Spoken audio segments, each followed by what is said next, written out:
और मेरा अभी एक भी नहीं बना। तो हमारे मन में जलन हो रही है, चिढ़ हो रही है। इसी का नाम है मत्सर।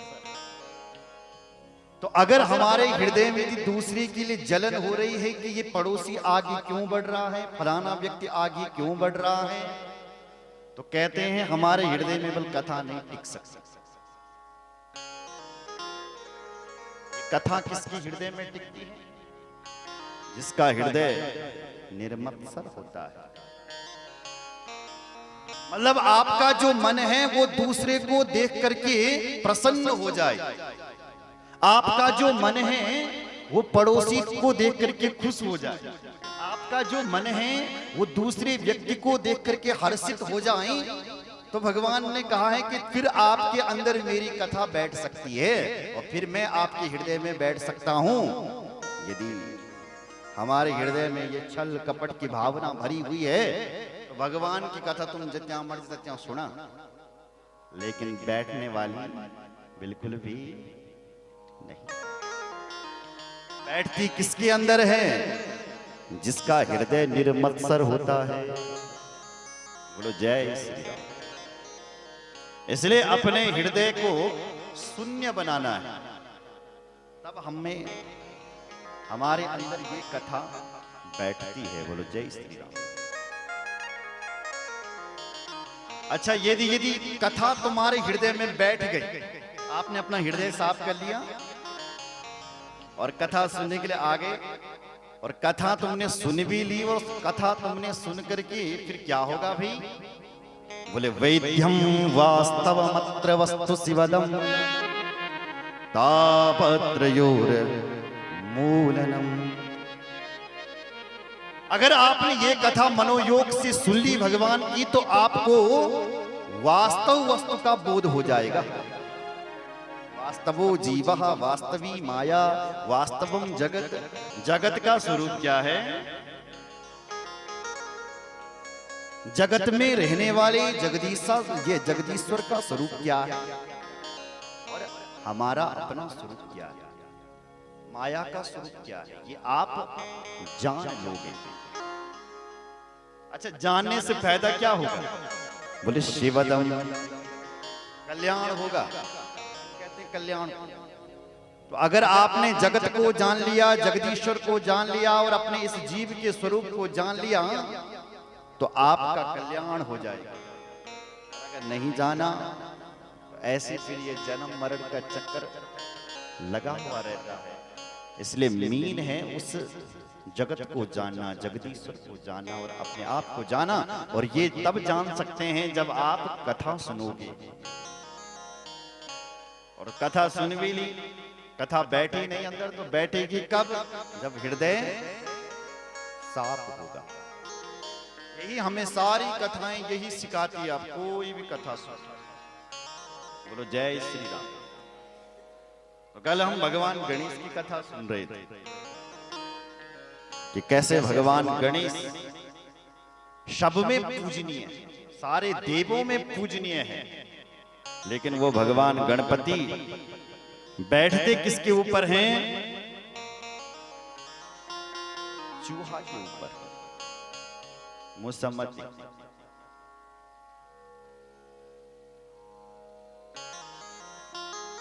गणेश जी दुनिया को बताना चाहते हैं, दुनिया वालों, बड़े तुम कितने भी बन जाओ, लेकिन इतने छोटे भी बन जाओ कि चूहा भी तुम्हारा भार सहन कर सके।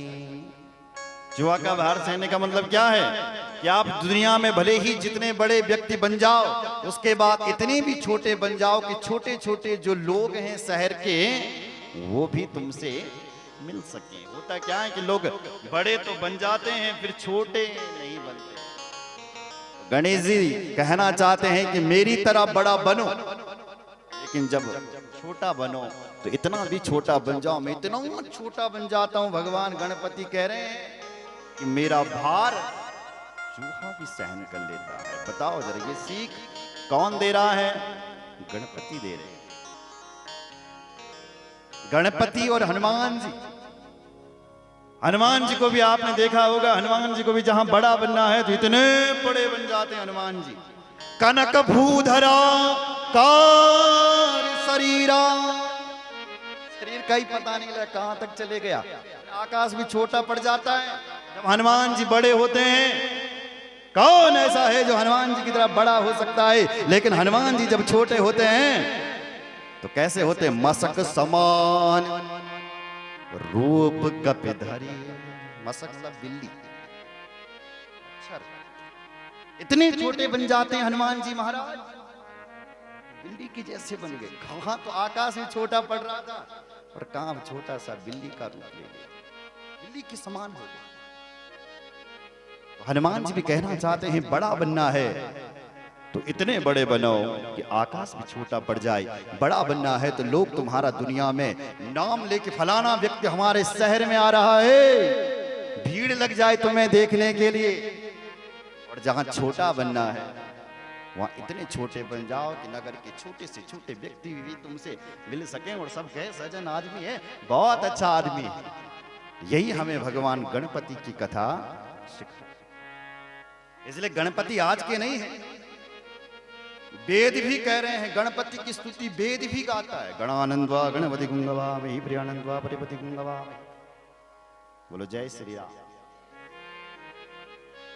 गणों में अग्रगण्य, प्रिय पतियों का कल्याण करने वाले, हमारे प्रियजनों का कल्याण करने वाले गणपति, हमें निधि देने वाले। तो आज शिव पुराण भी कह रहा है ये गणपति शिव जी के या आज के नहीं है, ये ब्रह्मा से भी पहले के। कल्प भवेत गणेशस्य जनि प्रोक्ता विधे परात् सनिदृष्टं शिरश्छिद्रं संचितं गजमाननं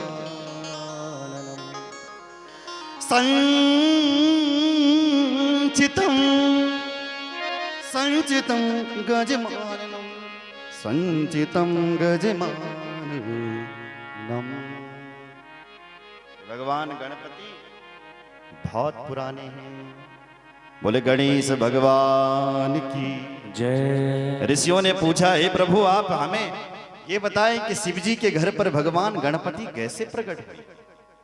सुनो ऋषियों, एक समय की बात थी, शिवजी बाबा कहीं गए हुए थे। एक दिन मां पार्वती अपनी विजया सखियों के साथ स्नान कर रही थी। तो स्नान जैसे ही कर रही थी इतने में सखियों ने कहा कि देवी आपकी जो शिवजी है ना वो जब चाहे तब घर में घुस जाते हैं। शिवजी बाबा जब चाहे तब घर में घुस जाता था, चाहे माता पार्वती स्नान भी कर रही है। इसलिए सखियों ने कहा आपको अपनी नहीं है तो कम से कम हमारे बारे में तो सोचो।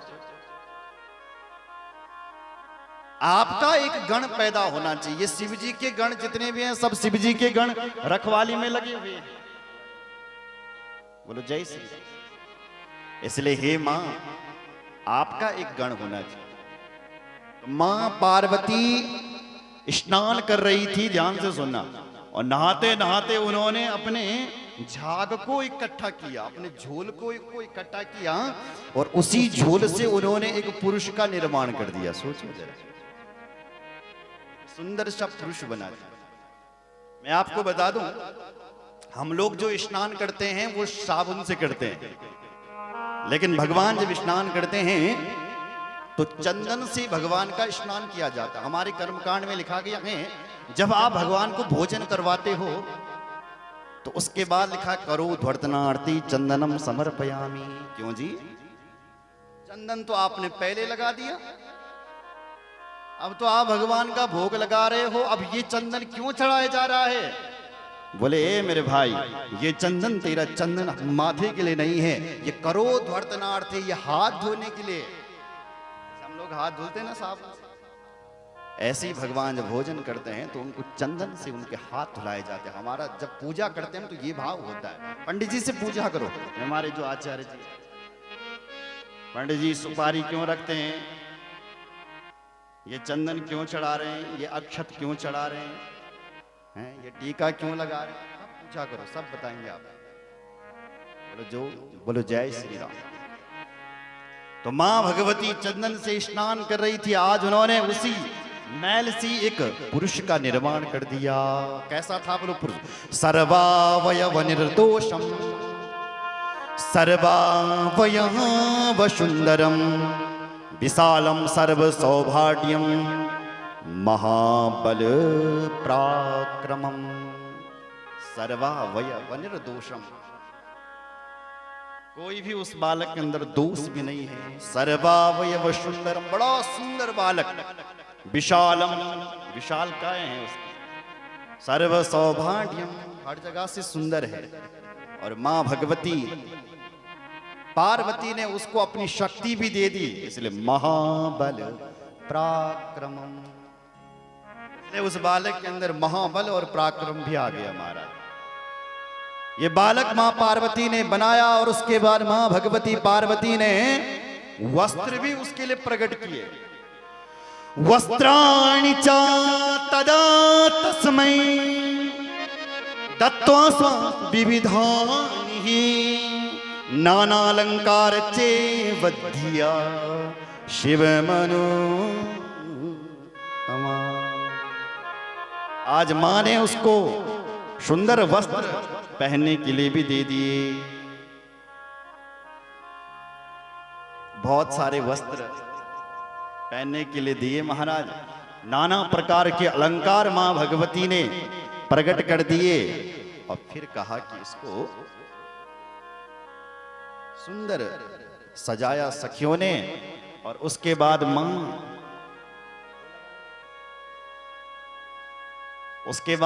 पार्वती ने उस बालक के अंदर प्राणवायु को डाल दिया महाराज।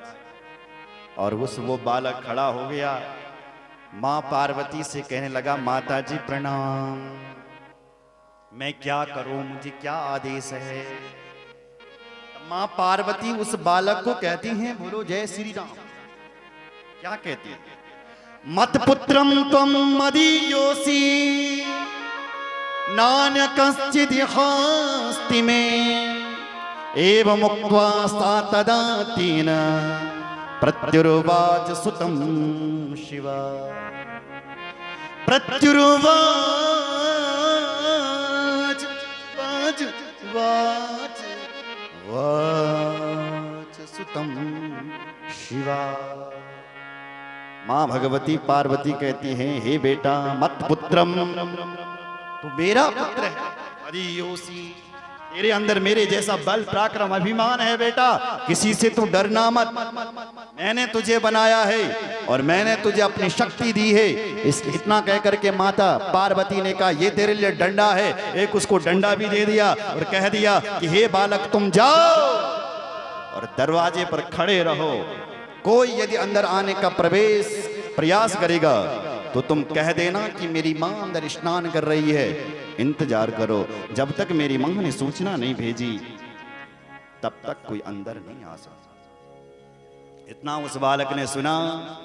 दरवाजे पर गया, बालक खड़ा हो गया।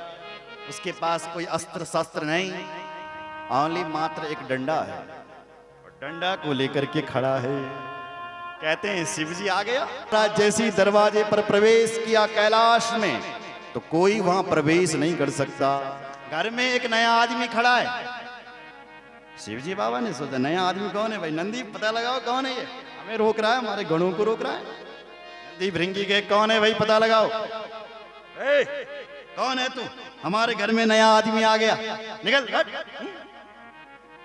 लेकिन वो बालक डंडा लेकर, ज्यादा बोले नंदी ने सोचा ये क्या है? शिवजी के पास आए। शिवजी यू मैन डांटने लगे। शिवजी बाबा ठोक उसको दो चार। नंदी भी गया, ले डंडा लेकर के हाथ में लड़ाई करने के लिए ढुचुम ढुचुम। गणेश जी ने एक डंडा उठा, डंडे से धाड़ धाड़ करके एक एक डंडे से दूर। देखते देखते महाराज शिवजी निहत्ता एक आदमी बच गया। गणेश जी ने एक एक डंडे से सबको किनारे कर दिया। अब क्या होगा? अब महादेव को क्रोध आ गया। महादेव ने चारों तरफ देखा तो अब महादेव को इतना क्रोध आ गया। महादेव ने ले उठाया अपना त्रिशूल और एक बेग से फेंक दिया। इत्युक्त्वा प्रविशन्तं महेशं गणनायका क्रोधं कृत्वा ततो विप्रा दंडेन ताडयत् पुनः। क्रोधम कृत्वा, इतना क्रोध महादेव को आ गया कि महादेव ने जो अपना त्रिशूल फेंक दिया। जैसे ही त्रिशूल फेंका तो त्रिशूल के आगे भगवान भोलेनाथ ने अपने गणों पर अमृतमयी दृष्टि डाल करके को वहीं भेज दिया। अपने गणों को अपने साथ में लेकर के कैलाश के अंदर घुसे, लेकिन तब तक मां भगवती पार्वती स्नान से निवृत्त हो गई। मां ने देखा, नंदी से पूछा, नंदी तुमने अंदर कैसे प्रवेश किया? तो हम सबको मारा। बोले फिर कहां गया? बोले शिव जी ने उसको मार दिया। जैसे ही ये सुना कि शिव जी ने उसको मार दिया, महाराज भयंकर क्रोध आ गया मां भगवती पार्वती को। हे ऋषियों, सूत जी महाराज कह रहे हैं, हे ऋषियों, मां भगवती पार्वती को इतना क्रोध आ रहा है कि 10 दिशाएं डगमगा रही है, हिल रही है। आज ऐसा लग रहा है कि मां पार्वती इन 10 दिशाओं को दग्ध कर देगी, भस्म कर देगी। इतना भयंकर क्रोध उस मां पार्वती को आ रहा है। देवता लोग गिड़गिड़ा रहे हैं, छटपटा रहे हैं, हिल रहे हैं। देवता लोग भी उस कैलाश में आ गए और मां भगवती की स्तुति गाने लगे। गण भी सब सावधान हो गए और मां को हाथ जोड़ने लगे। जगदम्बा नमस्तुभ्यं शिवाय नमोस्तुते चंडिकाये नमस्तुभ्यं कल्याणी च नमोस्तुते। हे जगदम्बा, आपको मेरा प्रणाम है। हे शिवाय, हे चंडिकाय, हे कल्याणी, आपको हमारा प्रणाम है, प्रणाम है। आप शांत हो जाइए। मां भगवती बोली, मैं तभी शांत हो सकती हूं जब मेरा बेटा जीवित होगा। तो सारे देवताओं ने शिव जी से प्रार्थना की, शिव जी अब तुम ही कुछ कर सकते हो। बाबा ने कहा, और सब बाद में, नंदी तू जा, तुझे किसी का भी सिर मिल जाए लेकर के आ जा। नंदी दौड़ा दौड़ा गया महाराज। उसको तो कोई और सिर मिला नहीं। जंगल में गया, कैलाश के जंगल में, वहां उसको एक दांत वाला हाथी मिल गया। दौड़ करके गया, उस हाथी का सिर काट करके लाया, भोले बाबा के पास दे दिया। भोले बाबा ने वो हाथी का सिर उठा करके उस बालक पर जोड़ दिया। और जैसे ही जोड़ा तो वो बालक खड़ा हो गया। तज्जल स्पर्श मात्रेण चिदितो जीवितो धृतम तदो तस्थोषितं यवशा बालस्या शिवेक्षया। आज वो मां पार्वती का बालक पुनः जीवित हो गया, पुनः प्रकट हो गया। और जिस दिन वो बालक प्रकट हुआ है, कहते हैं भादों का महीना था, कृष्ण पक्ष था और चतुर्थी तिथि थी, जिसको हम गणेश चतुर्थी के नाम से जानते हैं। ऐसा शिव पुराण में लिखा हुआ है। बोले शंकर भगवान की जय। चतुर्थी का तावद व्रतम च कर्तव्यम तब चैव मम गया तब चैव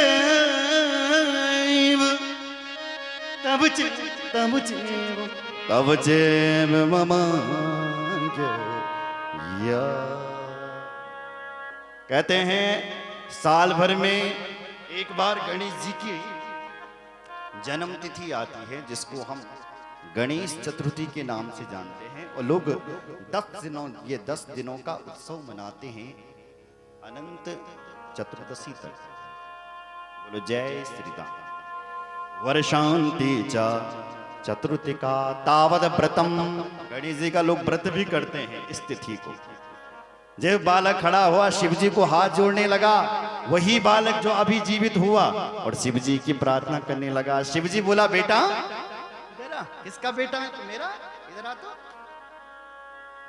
देख बेटा, तेरे अंदर कितना बल है, कितना पराक्रम। इन गणों को देख रहा है, वीरभद्र, नंदी, भृंगी, ये ऐसे गण हैं कि इनके रथ को 8 तो हाथी, 8 लाख तो हाथी खींचते हैं और 8 लाख घोड़े खींचते। तो इन गणों में सर्वश्रेष्ठ है, सर्वश्रेष्ठ बलवान है। तो आज हे बेटा, आज मैं तुझे इन देवताओं के बीच और इन जितने भी मेरे गण हैं इस कैलाश में, इन गणों के बीच आज मैं तुझे इन गणों का श्रेष्ठ बनाता हूं, इन गणों का मैं तुझे स्वामी बनाता हूं, इन गणों का मैं तुझे आज धीस बनाता हूं, और तेरा नाम मैं आज गणेश रखता हूं। गणों का जो धीस है उसका नाम ही गणेश है।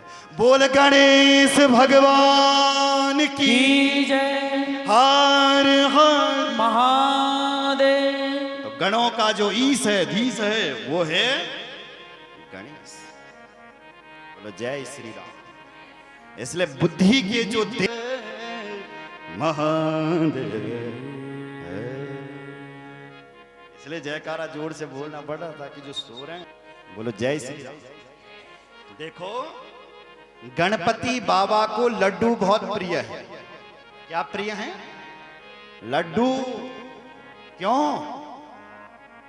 गणपति कहना चाहते हैं, ए दुनिया वालों, जो बड़ा आदमी बनता है उसके हाथ पर लड्डू होना चाहिए। इसलिए गणपति भगवान ने अपने हाथों पर लड्डू ले रखा है, क्योंकि लड्डू का अर्थ होता है देना। लड्डू मतलब अगर तुम बड़े बन भी गए हो तो लोगों की आपसे आस रहेगी कि ये बड़ा आदमी है, इससे ये कुछ जरूर देगा, कथा में दान जरूर देगा। या आप बड़े बन गए हो अपने घर के, तो आपके घर के जो छोटे हैं वो भी आपसे आस रखें। अगर आप गांव के प्रधान बड़े बन गए हो तो गांव वालों की भी आस रहेगी। अगर आप नगर के बड़े बन गए हो तो नगर वालों की भी आस रहेगी। अगर अब ये हमारे बड़े आदमी बन गए, अब हम इनसे जब चाहे तब ले सकते हैं, और तुमने नहीं दिया तो तुम कट्टर दुश्मन बन जाओ। इसलिए गणपति की कथा हमें सिखा रही है, ए मेरे भाई, दुनिया में यदि तुमने बड़ा बनना है तो अपने हाथ में देना सीखो। लड्डू रखो, देते रहो। बड़ा वो होता है जो देते रहता है। मांगने वाला तो छोटा होता है, लेकिन देने वाला बड़ा होता है। लेकिन बड़ा वही होता है जो देते रहता है। बोलो जय श्री राम। इसलिए भगवान गणपति के हाथों पर लड्डू। आगे आप देखोगे तो गणपति के दूसरे हाथ पर शास्त्र है। ये क्या सिखा रहे हैं? ये हमें ये सिखा रहे हैं कि ए दुनिया वालों, अगर तुम बड़े बन गए हो तो शास्त्र के हिसाब से दुनिया में चलो। शास्त्र का उल्लंघन मत करो। बड़ा वही होता है जो शास्त्र के हिसाब से। दुनिया वाले शास्त्रों के हिसाब से चलो। हमारे शास्त्रों ने कह दिया, मातृदेवो भव, पितृदेवो भव, अतिथि देवो भव। इन सबका सम्मान करो। नीति के हिसाब से चलो, शास्त्रों के हिसाब से चलो तो जीवन में कल्याण होता है। और अगर तुम शास्त्रों के हिसाब से नहीं चले फिर शस्त्र से कटना पड़ता है। मेरे शास्त्रों को किसने बनाया? भगवान ने।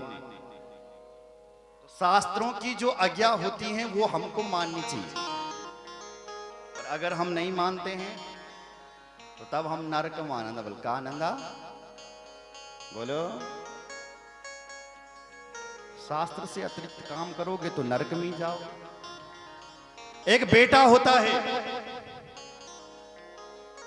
और वो बेटा यदि पिताजी से लड़े, पिताजी मैं नहीं सुझाने पड़ल, मैं तुम्हारे बेटा से हिस्सा देना पड़ेगा, हिस्सा देना पड़ेगा, हिस्सा देना पड़ेगा, बेटा हूं मैं तुम्हारा, और पिताजी का कहना एक ना मानता हो, क्या वो बेटा हो सकता है? बोलो जय श्री राम। अरे मूर्ख तो है ही बेटा, तुझे ये हिस्सा हिस्सा करने की जरूरत नहीं है। तो पिताजी के कहने पर चल, सारी संपत्ति तेरी हो जाएगी। अरे बेटे के तो जन्म होते ही सारी संपत्ति बेटे के नाम हो जाती है, जन्म होते ही। बस तेरा काम है तो पिता की आज्ञा का पालन कर। उसी प्रकार अमृतस्य पुत्राः, हम उस परमात्मा के पुत्र हैं, इसलिए उस परमात्मा का जो धाम है, जो घर है, जो मोक्ष की पदवी है, वो भी हमारी है। हमें कोई नरक में नहीं ले जाना पड़ता, हमारे लिए तो भगवान का धाम है। पर यदि हम उस भगवान की आज्ञा से चलते हैं, शास्त्रों की आज्ञा क्या है, मतलब भगवान की आज्ञा है, यदि हम इस आज्ञा पर चलते हैं तो उस भगवान का धाम भी हमारा हो जाता है। और यदि हम उस भगवान की आज्ञा पर नहीं चलते हैं तो फिर नरक में जा ले दाड़ धाड़, फिर कोई मोक्ष नहीं मिलने वाला, कोई धाम नहीं मिलने वाला। बुरे आदमी को, शास्त्र का पालन न करने वाले व्यक्ति को नरक मिलता है। पिताजी हम आपको बहुत मानते हैं, लेकिन पिताजी की एक नहीं मानेंगे। गुरुजी हम आपको बहुत मानते हैं, लेकिन गुरु ने जो कह दिया वो नहीं मानेंगे। ये क्या मानना हुआ? भगवान हम आपको बहुत मानते हैं, बहुत पूजा पाठ करते हैं, लेकिन भगवान की एक नहीं मानने वाले, तो ये क्या मानना हुआ? भगवान का कहना मानो। भगवान की जो पदवी, मोक्ष की जो पदवी होती है वो हमारी ही होती है। बोलो जय श्री राम। ये आदेश हमें भगवान गणपति देते हैं। और आप देखोगे तो गणपति के एक हाथ पर रस्सा है, आपने देखा हो। ये क्यों है? गणपति जी कहना चाहते हैं जीवन में मर्यादा की रस्सी में रहिए, मर्यादा से बाहर मत जाइए। इसलिए जीवन में मर्यादा की रस्सी से,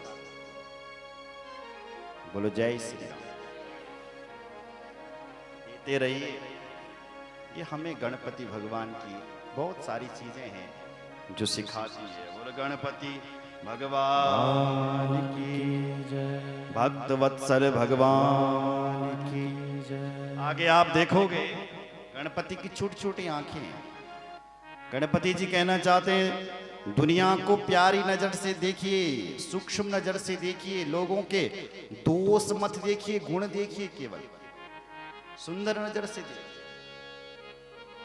अरे दोष देख करके क्या करोगे? श्रीमद् भागवत में लिखा अन्यस्य दोष गुण तनमाशु मुक्त्वा। दूसरों के गुण दोष देखना एकदम बंद कर दो, और देखना ही है तो अपने देखो दोषों को और गुणों को। इसलिए अन्यस्य दोष गुण तनमाशु मुक्त्वा। बोलो जय श्री राम। और हम लोग आजकल वही करते हैं, फलाना वो कर रहा है, फलाना वो कर रहा है, वो ये कर रहा है, अरे देखना घाटा खाएगा। अरे वो एक नंबर का है, वो तो मैं जानता हूं उसे। भाई तू उसको जान करके क्या करेगा? तुझे जानना ही है तो अपने आप को जानो। यदि अपने आप को जानोगे तो फायदा में रहोगे, दूसरे को जान करके तुम्हें कुछ नहीं मिलने वाला। बोलो जय श्री राम। ऐसे भगवान गणपति की हमें कथा सिखाती है। गणपति का पेट भी बहुत बड़ा है। ये क्या सिखाता है? देखो भाई, अगर तुम बड़े बन गए हो, गणपति जी बड़े हैं ना, अगर तुम बड़े बन गए हो तो लोग तुम्हें सुनाएंगे। और तो गणपति जी कहना चाहते हैं बड़े बन गए हैं तो लोग तुम्हें सुनाएंगे, तो अपने पेट को बड़ा बना दो। मतलब अपने पेट में लोगों की बातों को पचाने की शक्ति बढ़ा दो। दुनिया में कुछ लोग होते हैं उनका पेट नहीं पचो तो बोलिएगा जानिए सुनी तुम बकीलिए। गणपति जी कहना चाहते हैं बड़े बन गए हो तो लोग तुम्हें सुनाएंगे भी, और अपने पेट को बड़ा बना दो ताकि तुम सबकी बातों को पचा सको। बड़े को सब सुनो। ऐसी बहुत सारी चीजें हैं। गणपति की सूंड बहुत लंबी है, प्रतिष्ठा की सूंड लंबी बनाइए। दुनिया में अच्छे अच्छे काम करिए तो आपकी प्रतिष्ठा होगी, मान होगा, सम्मान होगा जब तुम अच्छे अच्छे काम करोगे। बोलो गणपति भगवान की जय, भक्त वत्सल भगवान की। हर हर महादेव। तो मैं कह रहा था गणपति को तुलसी नहीं चढ़ानी चाहिए, और गणपति को दूर्वा चढ़ाना चाहिए। क्या चढ़ाना चाहिए?